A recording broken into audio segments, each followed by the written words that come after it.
बिस्मिल्लाहिर्रहमानिर्रहीम। मैं हूँ आपकी उर्दू की टीचर। खुशामदीद करते हैं बुकमान पब्लिकेशंस को, और हम लेके आए हैं अल्फा सीरीज़ की अबाबील उर्दू बराए जमात अव्वल।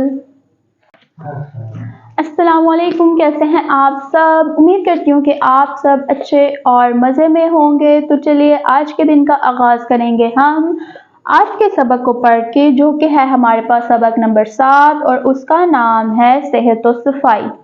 तो सबक की रीडिंग को शुरू करने से पहले हम हासिलात तालीम पढ़ेंगे। तो चलिए पढ़ते हैं।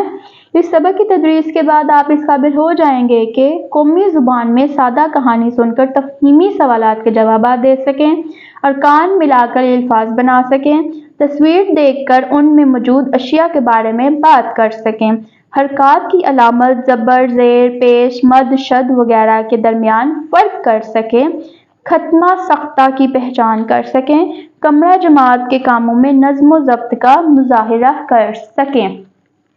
तो आइए मेरे साथ खास अल्फाजों को पढ़ते हैं। मैले, गंदी, बाकायदगी, मुफीद, ढाम। एक दिन एहतशाम स्कूल से घर आया तो बहुत खुश था। उसने अम्मी जान को सलाम किया और बताया कि स्कूल में उर्दू की नई उस्तानी आई हैं। उनका नाम फरा है। स्कूल में उनका आज पहला दिन था। अम्मी जान, हमारी जमात के कई बच्चों के कपड़े मैले थे, उनके नाखून और बाल बड़े हुए थे, दांत भी मैले और मुंह से बदबू आ रही थी। मिस फरा ने आज पढ़ाया नहीं, बल्कि वो हमें सेहत व सफाई के बारे में मुफीद बातें बताती रहीं। उन्होंने कहा, प्यारे बच्चों, अच्छी जिंदगी गुजारने के लिए सेहतमंद होना जरूरी है। सेहतमंद रहने के लिए रोज नहाएं, रात को सोने से पहले और सुबह उठकर दांत अच्छी तरह ब्रश से साफ करें। अपने नाखून और बाल बाकायदगी से काटें।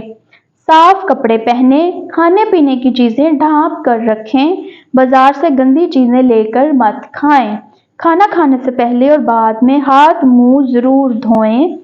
जिस्मानी सफाई के साथ साथ हमें अपने घर, गली और मोहल्ले को भी साफ रखना है।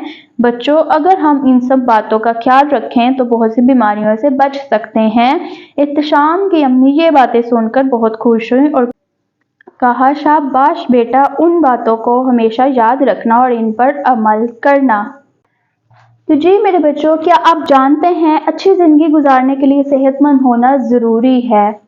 जिस्म के साथ साथ लिबास की सफाई का भी ख्याल रखना जरूरी है। इन सारी बातों पर आपको अमल करना है ताकि आप एक सेहतमंद जिंदगी गुजार सकें और बहुत सी बीमारियों से बच सकें।